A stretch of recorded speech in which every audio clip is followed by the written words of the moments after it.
because we're about to do a deep dive on a track I'm sure you've heard before, Jay-Z's Big Pimpin'. We're going way beyond just the surface today, using the original lyrics straight from Letras.com and the Wikipedia entry on the song. So, get ready to uncover some surprising origins and some controversies surrounding this hip-hop classic. Yeah, it's interesting how a song that seems so simple on the surface can have such a complex backstory. So we're going to try to peel back all those layers today and see what's underneath. Yeah, for sure.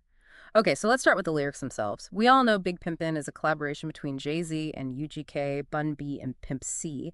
And right away, you can tell the lyrics are all about wealth, materialism, and, well, a certain attitude towards women. Let's just say that. Yeah, it definitely paints a picture of the good life, right? Spending G's, riding Mercedes. Mhm. And who can forget that R-I-I-I-I-I-D just emphasizes that image of luxury. Yeah. It's catchy, for sure. But like you said, when you look closer, some of those lyrics definitely haven't aged too well. Yeah. Definitely a product of their time. And actually, it's something Jay-Z has even addressed later on, which we'll get to. But beyond just the words themselves, I think the collaboration is really fascinating. You got Pimp C with that laid-back Southern style and his storytelling and that signature drawl blending with Jay-Z's hard-hitting New York flow. And then you bring in Timbaland's production, and things get really interesting. Yeah, this is where it gets kind of crazy. That beat for Big Pimpin' samples a 1957 Egyptian song called Kosara Kosara by Bali Hamdi. I mean, talk about a musical mashup. Hold on, wait. Egyptian music? That's not what I was expecting at all. How did they even come across that? That's a great question. Okay. And that takes us straight into the controversy behind the song. This sample, seemingly out of nowhere, led to a legal battle that went on for over a decade. Like from 2007 to 2018. It's wild. Over a decade. Just for a sample, I mean, there's got to be more to the story than that. Right. And there is. It all comes down to licensing, and what's called moral rights. So, Bali Hamdi's family, they claim that Timbaland never got permission to use that sample.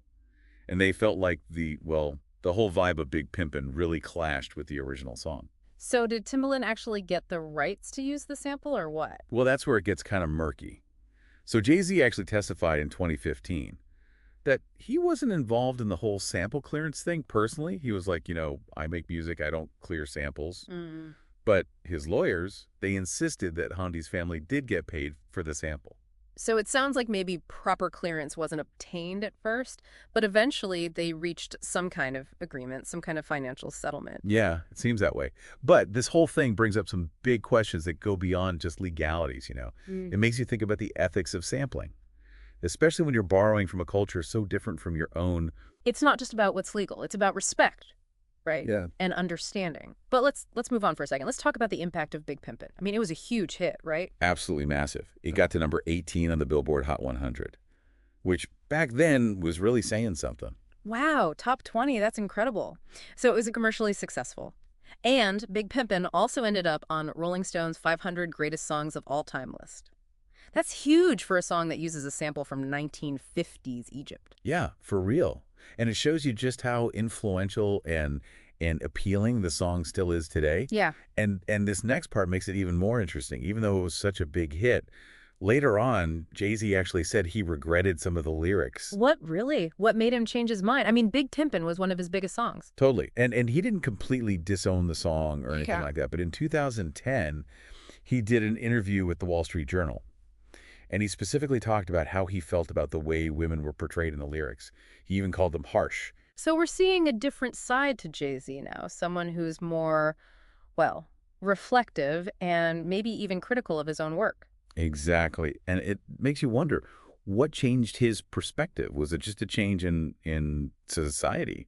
Or did he change personally? Or maybe it was a little bit of both. Yeah. It's pretty interesting, right? Like someone changing their mind after all that success. It shows you, people can grow and learn and look back at their work differently. Definitely. But thinking about the song's impact, and especially those lyrics Jay-Z said he regretted, it's hard not to think about, well, the whole conversation about misogyny in hip-hop. Oh, yeah, absolutely. Big Pimpin' came out during a time when certain, I guess you could say, tropes about women were pretty common in hip-hop. And some people might say, well, it was just a reflection of the times. But you can't ignore the fact that those kinds of portrayals, it can be really harmful, even if that wasn't the intention. Right. And it's interesting, like you said, Jay-Z seemed to recognize that later on, that even a really popular song can have parts that are, well, yeah, problematic. Yeah, it shows that art doesn't exist in a vacuum, right? Mhm. It's influenced by, well, everything. Culture, personal experiences, even the artist's own understanding of things changes over time. And this whole thing about cultural appropriation, it's a big topic. I mean, on the one hand, you've got this cool mix of musical styles, but then you have to ask, was it done respectfully? Was everyone properly compensated? Those are the big questions, right? And Big Pimpin' is a really good example. You have this huge hip-hop track, but it's using a sample of traditional Egyptian music. Hmm. So it brings up questions about artistic boundaries, cultural exchange, Yeah. and, the potential for exploitation. Makes you wonder, what would Ballet Hamdi have thought about his music being used like this? I mean, we'll never know for sure, but it definitely adds another layer to the whole thing. For sure. And it all comes back to thinking critically about art. It's not just about enjoying it, but understanding where it comes from, the creative decisions behind it, the impact it has. Like, you can still enjoy listening to Big Pimpin', but maybe now, knowing all this, you hear it a bit differently. Right. You might notice things you didn't before. Maybe you even ask yourself some harder questions about the music you listen to in general. Exactly. And those questions, they're important. They help us engage with art in a more meaningful way. Yeah, I gotta say, this whole deep dive has been eye-opening for me. I feel like Mhm. I'm listening to Big Pimpin' with, like, new ears. And that's really the goal, right? To go beyond just the surface level and really dig into the stories behind the music. So as we wrap up our exploration of Big Pimpin' and all its, well, intricacies, where do we go from here? What do we do with all this new information? Well, for one thing, we can use this kind of critical thinking with all kinds of art, right? Movies, books, paintings, anything. We can ask ourselves, where did this come from? What was the artist trying to say?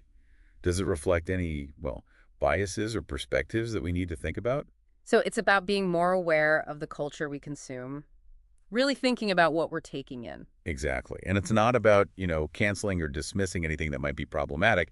It's about engaging with it thoughtfully. It's about having a conversation. Yeah, and Big Pimpin', with all its catchy parts and its complicated history, it definitely gives us a lot to talk about. Yeah, no doubt about that.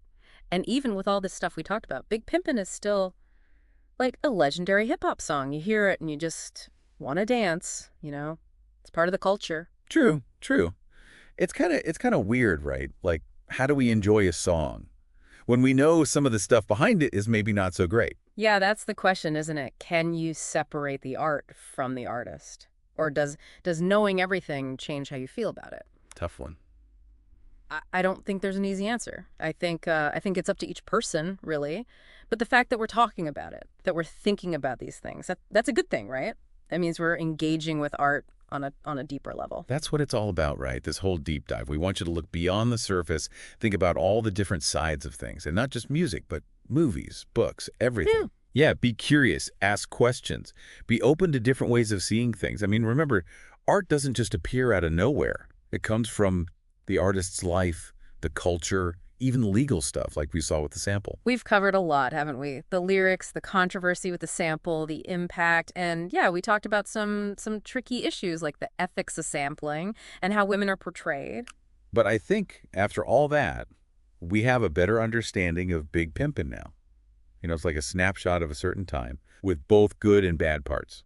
So as we wrap things up here, we want you to think about one last thing. Knowing everything about Big Pimpin' now, the legal battles, the cultural issues, Jay-Z's own feelings about it later, does it change how you listen to the song? Can you still enjoy it, Mm. knowing what you know now?